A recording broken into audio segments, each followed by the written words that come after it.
जय जगन्नाथ बंधुगण आज आम जानिबा 30 जुलाई 2026 गुरुवार दिन द्वादश राशि राशिफल विषय रे। एही दैनिक राशिफल चंद्रंक गोचर गणना को नहीं आधारित एवं चंद्रंक गोचर गणना आम जीवन रे बहुत प्रभाव पकई थाए। तो आसंतु सर्वप्रथमे जानिबा आजिर तिथि और राशि नक्षत्र विषय रे। आज हेउची 30 जुलाई 2026 गुरुवार श्रावण कृष्ण पक्ष प्रतिपदा रात्र 9:30 गते द्वितीय। आज श्रवणा नक्षत्र संध्या 5:43 गते धनिष्ठा नक्षत्र। आज मकर चंद्र अहोरात्र। आजिर सांवत्सरिक श्राद्ध प्रतिपदार एकधिष्ठ पार्वण। आजिर शुभ बेला प्रातः 5:26 रु 7:11 पर्यंत।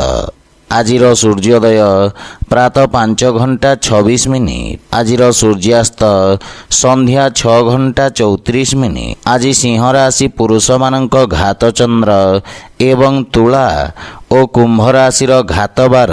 आज पानी कखारु खाइबा निषिद्ध। तो बंधुगण आसंतु जानिबा आजिर राशिफल विषय रे।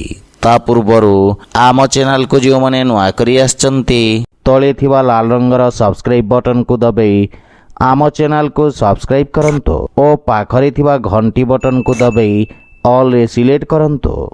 काहेकि ना आमे अपलोड करिथबा प्रत्येक वीडियो नोटिफिकेशन आपण सर्वप्रथमे पाई परिबे। तो प्रथमे जानिबा मेष राशि विषय रे। आपणक राशि दशम भाव रे चंद्रदेवंक गोचर आपणक व्यवसाय रे उन्नतिर अवसर प्रदान करिब। आपण कर्मठता सहित कार्यक्षेत्र तथा कार्य प्रणाली रे परिवर्तन पई प्रेरित रहिबे। आपणक द्वारा निया जाइथबा निर्णय आपणक पई एक स्वर्णिम भविष्यतर मूलदुआ साजिब। विद्यार्थी छात्र छात्री माने भविष्यतर आवश्यकता अनुसार निज व्यवसाय तथा ताहार अनुरूप आवश्यक कौशलर चयन करिवे। पारिवारिक जीवन रे परिवारर स्थिति आपणक पई अनुकूल हेबाकु लागिब एवं पितांक पक्षरु सहयोग तथा मार्गदर्शन प्राप्त करिवे। जीवन साथी आपणक प्रयत्न रे आपणक पूर्ण सहयोग करिवे एवं संतानक भविष्यतकु नै आपण चिंतित रहिबे। भाई भौणीक संबंध रे सुधार आसिब। प्रेम जीवन रे अधिक उपेक्षा निराशार कारण हेब। आर्थिक दृष्टिरू लाभर स्थिति उत्तम अनुकूल रहिछि एवं आयर नुआ स्रोतर विकास हेब। स्वास्थ्य अवस्था उत्तम अनुकूल रहिछि। आपण शारीरिक रूप रे निजकु समर्थ वा ऊर्जावान अनुभव करिवे। आज आपण ओं हं हनुमते नमः मंत्र जप करंतो शुभ फल पाइबे। वृष राशि आपणक भाग्य स्थान रे चंद्रदेवंक गोचर आपणक भाग्य रे वृद्धि करिब। पूर्वरु अटकी रहितबा कार्य पूर्ण करिबारे आपण सफल हेबे। किंतु आलस्य को त्याग करी कार्यक्षेत्र रे नुआ ऊर्जार संचार हेब। सरकारी कोर्ट कचेरी मामला रे निर्णय आपणक सपक्ष रे रहिब एवं आपणक द्वारा पूर्वरु करा जाइथिबा कार्यरु आपणक मान सम्मान और पद प्रतिष्ठा रे वृद्धि घटिब।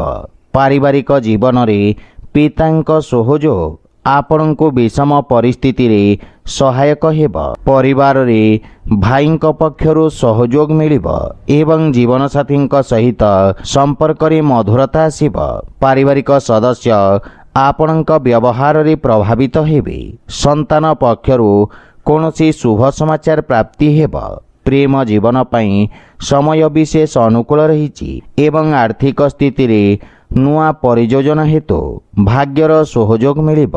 पूंजी निवेश पई समय सर्वश्रेष्ठ रहिब तथा आर्थिक लाभर स्थिति उत्तम अनुकूल रहिछि। किंतु अत्यधिक धाँ दौड़ा और कार्य व्यस्तता कारण शारीरिक पीड़ा अनुभव करिबे। आज आपण गोपाल सहस्र नामर पाठ करंतो शुभ फल पाइबे। मिथुन राशि आपणक राशि चंद्रदेवंक अष्टम भाव रे गोचर किछि व्यवधान उत्पन्न करिब। आपणक कार्यस्थल रे ଆପଣ କିଛି ପରିବର୍ତ୍ତନ କରିପାରନ୍ତି। ଯୋଜନାବଦ୍ଧ କାର୍ଯ୍ୟକୁ ସମ୍ପନ୍ନ କରି ଲାଭର ସ୍ଥିତି ପ୍ରାପ୍ତ କରିବେ। ସରକାରୀ କ୍ଷେତ୍ରରେ ଜଡ଼ିତ ବ୍ୟକ୍ତିଙ୍କ ପାଇଁ ସମୟ ଉତ୍ତମ ଅନୁକୂଳ ରହିବ। ଅଧିକାରୀ ବର୍ଗଙ୍କ ଠାରୁ ସାହାଯ୍ୟ ସହଯୋଗ ମିଳିବ ଏବଂ ଦୈନିକ ବ୍ୟବସାୟୀମାନଙ୍କ ପାଇଁ ସମୟ ଉତ୍ତମ ଅନୁକୂଳ ରହିଛି। ଲମ୍ବିତ କାର୍ଯ୍ୟକୁ ପୂର୍ଣ୍ଣ କରିବାର ପ୍ରୟାସ କରିବେ, କିନ୍ତୁ ପାରିବାରିକ ଜୀବନରେ ସାମାନ୍ୟ ବାଦବିବାଦର ସ୍ଥିତି ଦେଖାଦେବ। ଜୀବନ ସାଥୀଙ୍କ ସହିତ ମନମାଳିନ୍ୟ ଦେଖାଦେବାର ସମ୍ଭାବନା ରହିଛି। ସେଥିପାଇଁ ଅନାବଶ୍ୟକ ଯୁକ୍ତିତର୍କ ଓ ବାଦବିବାଦରୁ ଆପଣ ଦୂରେଇ ରୁହନ୍ତୁ। ପିତାଙ୍କ ମାର୍ଗଦର୍ଶନ ପ୍ରାପ୍ତି ହେବ, କିନ୍ତୁ ପିତାଙ୍କ ସ୍ୱାସ୍ଥ୍ୟାବସ୍ଥାର ବିଷୟ ଧ୍ୟାନ ରଖନ୍ତୁ। ଆପଣଙ୍କ ବ୍ୟବହାର, କୁଶଳତା ତଥା କର୍ମଠତା କାର୍ଯ୍ୟକ୍ଷେତ୍ରରେ ସହାୟକ ସିଦ୍ଧ ହେବ। ପ୍ରେମ ଜୀବନରେ ନୂଆ ଉତ୍ସାହ ଅନୁଭବ କରିବେ ଏବଂ ଆର୍ଥିକ ସ୍ଥିତିରେ ଅନାବଶ୍ୟକ ଖର୍ଚ୍ଚରୁ ଆପଣ ଦୂରେଇ ରୁହନ୍ତୁ। ଆପଣଙ୍କ ସ୍ୱାସ୍ଥ୍ୟାବସ୍ଥା ଉତ୍ତମ ଅନୁକୂଳ ରହିବ, କିନ୍ତୁ ପିତାଙ୍କ ସ୍ୱାସ୍ଥ୍ୟାବସ୍ଥାର ବିଷୟ ଧ୍ୟାନ ରଖନ୍ତୁ। ଆଜି ଆପଣ ଭଗବାନ ଶ୍ରୀ ଗଣେଶଙ୍କ ପୂଜାର୍ଚ୍ଚନା କରନ୍ତୁ, ଶୁଭ ଫଳ ପାଇବେ। କର୍କଟ ରାଶି, ଆପଣଙ୍କ ସପ୍ତମ ଭାବରେ ଚନ୍ଦ୍ରଦେବଙ୍କ ଗୋଚର ଆପଣଙ୍କ ଭାଗିଦାରୀଙ୍କ ସହଯୋଗ ପ୍ରାପ୍ତ କରାଇବ। ଆପଣଙ୍କ ଅଟକି ରହିଥିବା କାର୍ଯ୍ୟରେ ପ୍ରଗତି ହେବ ଏବଂ ଆର୍ଥିକ ଲାଭର ସ୍ଥିତି ବିକଶିତ ହେବ। ବିଶେଷଜ୍ଞ ତଥା ଅନୁଭବୀ ବ୍ୟକ୍ତିଙ୍କ ପରାମର୍ଶରୁ ଆପଣଙ୍କ କାର୍ଯ୍ୟକ୍ଷେତ୍ରର ବିସ୍ତାର ହେବ। ସମାଜ ସେବାରେ ଜଡ଼ିତ ବ୍ୟକ୍ତିଙ୍କ ପଦ ପ୍ରତିଷ୍ଠାରେ ବୃଦ୍ଧି ଘଟିବ ଏବଂ ପାରିବାରିକ ଜୀବନରେ ଜୀବନସାଥୀ ଆପଣଙ୍କ ସମସ୍ୟାରେ ପୂର୍ଣ୍ଣ ସହଯୋଗ କରିବେ। ମିଳିମିଶି ପ୍ରାରମ୍ଭ କରିଥିବା କାର୍ଯ୍ୟରେ ଯେକୌଣସି ବ୍ୟବସାୟକୁ ସଫଳତା ପ୍ରଦାନ କରିବ। ପାରିବାରିକ ଜୀବନରେ ମଧୁରତା ଆସିବ। ପ୍ରେମ ସମ୍ବନ୍ଧକୁ ଏକ ନୂଆ ରୂପ ପ୍ରଦାନ କରିବେ। ଆପଣଙ୍କ ପ୍ରସ୍ତାବକୁ ମଧ୍ୟ ସ୍ୱୀକୃତି ମିଳିବ। ଅବିବାହିତ ବ୍ୟକ୍ତିଙ୍କୁ ବିବାହ ସମ୍ବନ୍ଧିତ କିଛି ଶୁଭ ସମାଚାର ମିଳିବ, ଯାହାକି ଭବିଷ୍ୟତରେ ଆପଣଙ୍କ ଜୀବନରେ ଶୁଭତାର ସଞ୍ଚାର କରିବ। ଆର୍ଥିକ ସ୍ଥିତି ସୁଦୃଢ଼ ହେବ ଏବଂ ଆଂଶିକ ଲାଭ ମଧ୍ୟ ପାଇପାରିବେ। ରାଜକୀୟ କାର୍ଯ୍ୟରେ ସଫଳତା ମିଳିବ। ବିଶେଷ କରି ଉଦର ସମ୍ବନ୍ଧିତ ରୋଗରୁ ମୁକ୍ତି ମିଳିବ। ଆଜି ଆପଣ ଭଗବାନ ଶିବଙ୍କ ଆରାଧନା କରନ୍ତୁ, ଶୁଭ ଫଳ ପାଇବେ। ସିଂହ ରାଶି, ଆପଣଙ୍କ ଷଷ୍ଠ ଭାବରେ ଚନ୍ଦ୍ରଦେବଙ୍କ ଗୋଚର ଆପଣଙ୍କୁ ନ୍ୟାୟିକ ମାମଲାରେ ସଫଳତା ପ୍ରଦାନ କରିବ। ଆପଣଙ୍କ ସାମାଜିକ ମାନ ସମ୍ମାନ ଓ ପଦ ପ୍ରତିଷ୍ଠାରେ ବୃଦ୍ଧି ଘଟିବ। କାର୍ଯ୍ୟକ୍ଷେତ୍ରରେ ସଫଳତା ଅର୍ଜନ କରିବେ, କିନ୍ତୁ ଏଥିରେ ଆପଣଙ୍କ ଶତ୍ରୁବୃଦ୍ଧି ମଧ୍ୟ ହୋଇପାରେ। ରାଜକୀୟ ପକ୍ଷ କ୍ଷେତ୍ରରେ ଜଡ଼ିତ ବ୍ୟକ୍ତିଙ୍କୁ ବିଶେଷ ଲାଭ ମିଳିବ। ପାରିବାରିକ ଜୀବନରେ ସନ୍ତାନ ପକ୍ଷରୁ କୌଣସି ଶୁଭ ସମାଚାର ଆପଣଙ୍କୁ ପ୍ରସନ୍ନ କରିବ। ସନ୍ତାନଙ୍କ ଉନ୍ନତି ହେବା ସହିତ ଜୀବନସାଥୀଙ୍କ ସହିତ ମଧୁର ସମୟ ବ୍ୟତୀତ କରିବେ ଏବଂ ସେ ଆପଣଙ୍କ କାର୍ଯ୍ୟକ୍ଷେତ୍ରରେ ଦେଖାଦେଉଥିବା ସମସ୍ୟାର ସମାଧାନ ଖୋଜିବାରେ ଆପଣଙ୍କ ସହାୟତା କରିବେ। ପିତାଙ୍କ ସମ୍ବନ୍ଧରେ ସୁଧାର ଆସିବ। ପ୍ରେମ ଜୀବନରେ ନୂଆ ଉତ୍ସାହ ଅନୁଭବ କରିବେ ଏବଂ ଆର୍ଥିକ କ୍ଷେତ୍ରରେ ଆର୍ଥିକ ଲାଭର ପ୍ରବଳ ଯୋଗ ରହିଛି। ଛୋଟିଆ ଋଣ ଭାରରୁ ଆପଣଙ୍କୁ ମୁକ୍ତି ମିଳିବ ଏବଂ ପୁରୁଣା ସ୍ୱାସ୍ଥ୍ୟ ସମସ୍ୟାରୁ ମୁକ୍ତି ମିଳିବ। ମାନସିକ ଚିନ୍ତାରେ ମଧ୍ୟ ହାନି ଘଟିବ। ଆଜି ଆପଣ ହନୁମାନ ଚାଳିଶାର ପାଠ କରନ୍ତୁ, ଶୁଭ ଫଳ ପାଇବେ। କନ୍ୟା ରାଶି, ଚନ୍ଦ୍ରଦେବଙ୍କ ଆପଣଙ୍କ ପଞ୍ଚମ ଭାବରେ ଗୋଚର ବିଦ୍ୟାର୍ଥୀ ଛାତ୍ରଛାତ୍ରୀମାନଙ୍କୁ ସଫଳତା ପ୍ରଦାନ କରିବ ତଥା ବିଦ୍ୟାର୍ଥୀ ଛାତ୍ରଛାତ୍ରୀମାନଙ୍କ ପାଇଁ ସମୟ ବିଶେଷ ରୂପରେ ଉତ୍ତମ ଅନୁକୂଳ ରହିବ। ପରୀକ୍ଷା ପ୍ରସ୍ତୁତିକୁ ଅନ୍ତିମ ରୂପ ଦେବେ। ବିଦ୍ୟୁତ୍ ଉପକରଣ ସହିତ ଜଡ଼ିତ ବ୍ୟବସାୟୀମାନେ ବିଶେଷ ଲାଭବାନ ହେବେ। ଆପଣଙ୍କ କାର୍ଯ୍ୟକ୍ଷେତ୍ରରେ ପଦ ପ୍ରତିଷ୍ଠାରେ ବୃଦ୍ଧି ଘଟିବ ଏବଂ କୌଣସି ପୁରୁଣା ବ୍ୟବସାୟିକ ସମ୍ବନ୍ଧରୁ ଆପଣ ଲାଭବାନ ହେବେ। ପାରିବାରିକ ଜୀବନରେ ସନ୍ତାନର ଇଚ୍ଛା ରଖୁଥିବା ବ୍ୟକ୍ତିଙ୍କୁ ଶୁଭ ସମାଚାର ପ୍ରାପ୍ତି ହେବ। ପାରିବାରିକ ଜୀବନରେ ସୁଖ ଶାନ୍ତି ଓ ହସଖୁସିର ବାତାବରଣ ଲାଗି ରହିବ। ଭାଇ ଭଉଣୀଙ୍କ ସହିତ କିଛି ଅସାମଞ୍ଜସ୍ୟ ସ୍ଥିତି ଦେଖାଦେଇପାରେ, କିନ୍ତୁ ଚର୍ଚ୍ଚା ଦ୍ୱାରା ମତଭେଦ ଦୂର ହେବ। ପ୍ରେମ ସମ୍ପର୍କରେ ଅତ୍ୟଧିକ ଆକାଂକ୍ଷା କାରଣରୁ କିଛି ମନମାଳିନ୍ୟର ଆଶଙ୍କା ରହିଛି, କିନ୍ତୁ ପିତାଙ୍କ ଆଶୀର୍ବାଦରୁ ସଫଳତା ମିଳିବ। ଆର୍ଥିକ ସ୍ଥିତିରେ ସୁଧାର ଆସିବ, କିନ୍ତୁ ଅର୍ଥ ଦେବା ନେବାରେ ବିଶେଷ ସାବଧାନ ରୁହନ୍ତୁ। ତ୍ୱଚା ସମ୍ବନ୍ଧିତ ରୋଗରୁ ମୁକ୍ତି ମିଳିବ। ଆଜି ଆପଣ ଗୋମାତାଙ୍କୁ ଖାଇବାକୁ ଦିଅନ୍ତୁ, ଶୁଭଫଳ ପାଇବେ। ତୁଳା ରାଶି, ଆପଣଙ୍କ ରାଶି ସ୍ଥାନରୁ ଚନ୍ଦ୍ରଦେବଙ୍କ ଚତୁର୍ଥ ଭାବରେ ଗୋଚର ଆପଣଙ୍କ ଦୈନିକ ଦିନଚର୍ଯ୍ୟାକୁ ପ୍ରଭାବିତ କରିବ, କିନ୍ତୁ ଧନହାନିର ସମ୍ଭାବନା ରହିଛି। କାର୍ଯ୍ୟକ୍ଷେତ୍ରରେ ଅନାବଶ୍ୟକ ସମସ୍ୟା ଚିନ୍ତିତ କରିବ। କୌଣସି ପ୍ରକାର ଅସୁରକ୍ଷିତ କାର୍ଯ୍ୟଠୁ ଆପଣଙ୍କୁ ଦୂରେଇ ରହିବା ଉଚିତ। ବିଦ୍ୟାର୍ଥୀମାନଙ୍କୁ ନିଜ ଲକ୍ଷ୍ୟ ହାସଲ କରିବାରେ ଅଧିକ ପରିଶ୍ରମ କରିବାକୁ ପଡ଼ିବ, କିନ୍ତୁ ସମ୍ବନ୍ଧର ବିଷୟ ଧ୍ୟାନ ରଖନ୍ତୁ। ମାନସିକ ଚିନ୍ତା ବାଣୀର ମଧୁରତାରେ ହାନି କରିବ। ଶ୍ୱଶୁର ଘର ପକ୍ଷରୁ ବିବାଦ ଦେଖାଦେବାର ସମ୍ଭାବନା ରହିଛି, ସେଥିପାଇଁ ଉଚିତ ଦୂରତ୍ୱ ରଖିବା ହିତକର ହେବ। ସତର୍କତା ସହିତ କାର୍ଯ୍ୟକୁ ପୂରଣ କରି ଚାଲିବେ ଏବଂ ପାରିବାରିକ ଜୀବନରେ ଜୀବନ ସାଥୀଙ୍କ ସହିତ ଭୁଲ ବୁଝାମଣା କାରଣରୁ ମନମତାନ୍ତରର ସ୍ଥିତି ରହିବ। ପରିବାରରେ ପରିସ୍ଥିତି ସାମାନ୍ୟ ରହିବ, କିନ୍ତୁ ଧାର୍ମିକ ଆଧ୍ୟାତ୍ମିକ ପୂଜାପାଠ ପ୍ରତି ଆପଣଙ୍କ ରୁଚି ବଢ଼ିବ। ଆର୍ଥିକ କ୍ଷତିର ମଧ୍ୟ ସମ୍ଭାବନା ରହିଛି। ତରବରିଆ କୌଣସି ନିର୍ଣ୍ଣୟ ନେଇ ଆପଣ ପଶ୍ଚାତାପ କରିବେ। ସ୍ୱାସ୍ଥ୍ୟାବସ୍ଥାରେ ଉଚ୍ଚ ନିଚର ସ୍ଥିତି ରହିବ, କିନ୍ତୁ ଶ୍ୱାସ ସମ୍ବନ୍ଧିତ ରୋଗୀ ସ୍ୱାସ୍ଥ୍ୟାବସ୍ଥାର ବିଷୟ ଧ୍ୟାନ ରଖନ୍ତୁ ଏବଂ ସ୍ୱାସ୍ଥ୍ୟ ନିୟମର ପୂର୍ଣ୍ଣ ପାଳନ କରନ୍ତୁ। ଆଜି ଆପଣ ଅସହାୟ ବ୍ୟକ୍ତିଙ୍କୁ ସାହାଯ୍ୟ କରନ୍ତୁ, ଶୁଭଫଳ ପାଇବେ। ବିଛା ରାଶି, ଆପଣଙ୍କ ରାଶିରୁ ତୃତୀୟ ଭାବରେ ଚନ୍ଦ୍ରଦେବଙ୍କ ଗୋଚର ଆପଣଙ୍କୁ ଦୃଢ଼ତା ପ୍ରଦାନ କରିବ। ଏଥିରେ ଆପଣଙ୍କ ଆତ୍ମବଳରେ ବୃଦ୍ଧି ଘଟିବ। ଆପଣଙ୍କ ଦ୍ୱାରା ପ୍ରାରମ୍ଭ କରାଯାଇଥିବା କାର୍ଯ୍ୟରେ ସଫଳତା ମିଳିବ। ଅଧିକାରୀ ବର୍ଗରୁ ଆପଣଙ୍କୁ ପ୍ରଶଂସା ତଥା ସମ୍ମାନ ପ୍ରାପ୍ତି ହେବ ଏବଂ ଆପଣଙ୍କ ଖ୍ୟାତିର ବିସ୍ତାର ହେବ। ଆପଣଙ୍କ କାର୍ଯ୍ୟରେ ସମସ୍ତ ପ୍ରକାର ସହଯୋଗ ମିଳିବ। ବ୍ୟବସାୟୀ ବର୍ଗଙ୍କ ପାଇଁ ଏହି ସମୟ ନୂଆ ଯୋଜନାକୁ ପ୍ରାରମ୍ଭ କରିବାର ଉତ୍ତମ ସମୟ। ଆପଣ କାର୍ଯ୍ୟକ୍ଷେତ୍ରକୁ ସଫଳତା ସହିତ ବିସ୍ତାର କରିବେ। ବିଦେଶରୁ କିଛି ଶୁଭ ସମାଚାର ମିଳିବାରୁ ମନ ପ୍ରସନ୍ନ ରହିବ। ପରିବାରର ସୁଖ ସମୃଦ୍ଧି ପାଇଁ ଆପଣ ଖର୍ଚ୍ଚ କରିବେ ଏବଂ ଜୀବନସାଥୀଙ୍କ ପୂର୍ଣ୍ଣ ସହଯୋଗ ପ୍ରାପ୍ତି ହେବ, କିନ୍ତୁ ପିତାଙ୍କ ସ୍ୱାସ୍ଥ୍ୟାବସ୍ଥାର ବିଷୟ ଧ୍ୟାନ ରଖନ୍ତୁ।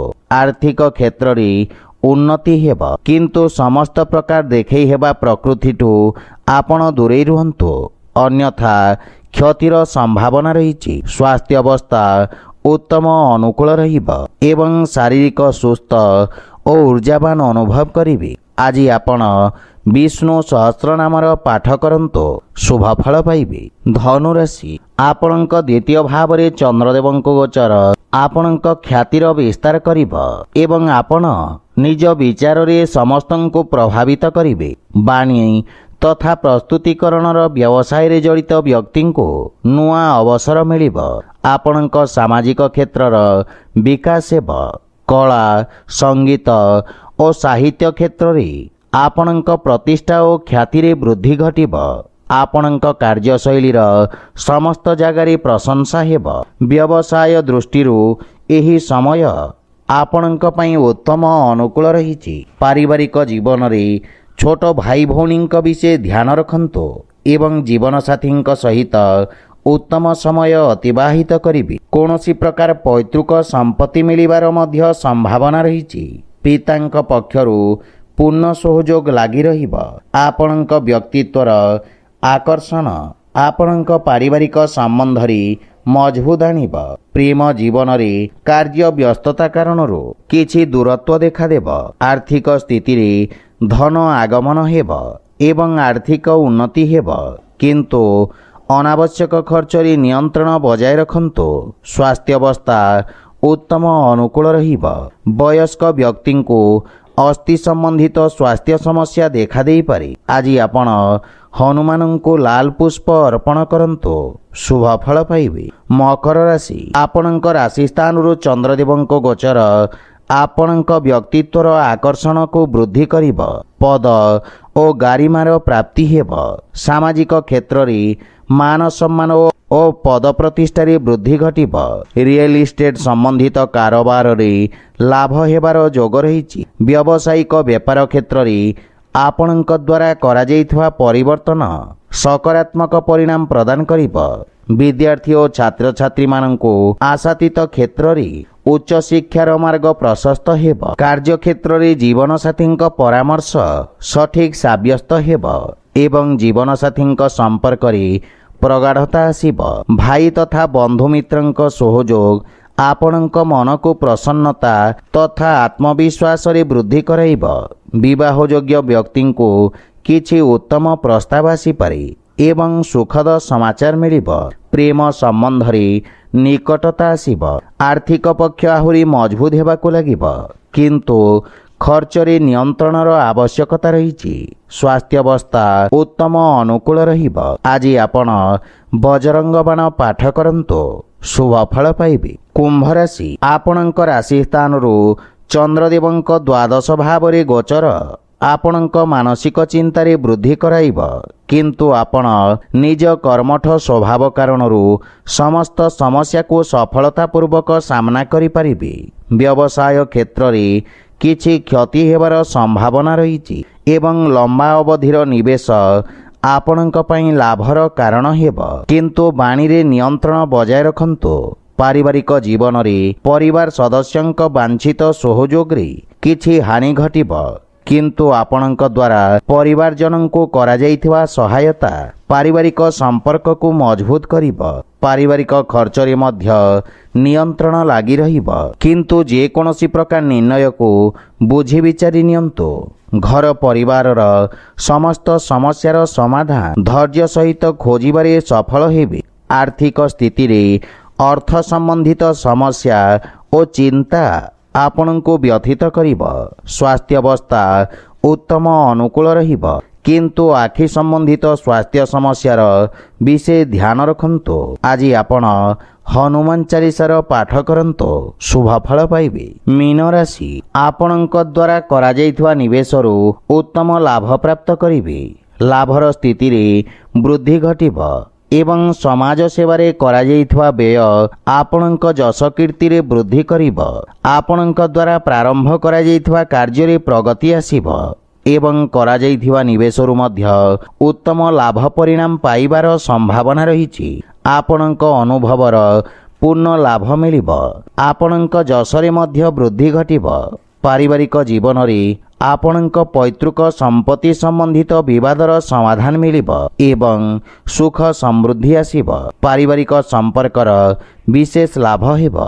ପିତାଙ୍କ ସମ୍ବନ୍ଧିତ କୌଣସି ପରିଚିତ ବ୍ୟକ୍ତିଙ୍କ ସାହାଯ୍ୟ ସହଯୋଗରୁ ଆପଣଙ୍କ ଅଟକିଥିବା କାର୍ଯ୍ୟରେ ଗତି ଆସିବ। ପାରିବାରିକ ଧନ ସମ୍ପଦରେ ବୃଦ୍ଧି ହେବ ଏବଂ ପରିବାରର ବାତାବରଣରେ ମଧୁରତା ଲାଗି ରହିବ। ମାତା ପିତାଙ୍କ ସ୍ନେହ ବା ଆଶୀର୍ବାଦ ପ୍ରାପ୍ତ କରିବେ ଏବଂ ଆକସ୍ମିକ ଧନଲାଭର ଯୋଗ ରହିଛି। ସଞ୍ଚିତ ଧନରେ ମଧ୍ୟ ବୃଦ୍ଧି ଘଟିବ। ଆଜି ଧାଁ ଧଉଡ଼ା କାର୍ଯ୍ୟ ବ୍ୟସ୍ତତା ଦେଇ ଆପଣ ଗତି କରିବେ, କିନ୍ତୁ ସ୍ୱାସ୍ଥ୍ୟାବସ୍ଥାର ପୂର୍ଣ୍ଣ ସହଯୋଗ ପ୍ରାପ୍ତି ହେବ। ଆଜି ଆପଣ ହନୁମାନ ଚାଳିଶାର ପାଠ କରନ୍ତୁ, ଶୁଭ ଫଳ ପାଇବେ। ତ ବନ୍ଧୁଗଣ, ଏହା ଥିଲା ଆଜିର ରାଶିଫଳ ବିଷୟରେ। ଯଦି ଭିଡ଼ିଓଟି ଆପଣମାନଙ୍କୁ ଭଲ ଲାଗିଥାଏ, ଲାଇକ୍ ସେୟାର ଓ କମେଣ୍ଟ କରି ଜଣାନ୍ତୁ ଏବଂ ଆମ ଚ୍ୟାନେଲକୁ ସବସ୍କ୍ରାଇବ୍ କରନ୍ତୁ। ଜୟ ଜଗନ୍ନାଥ।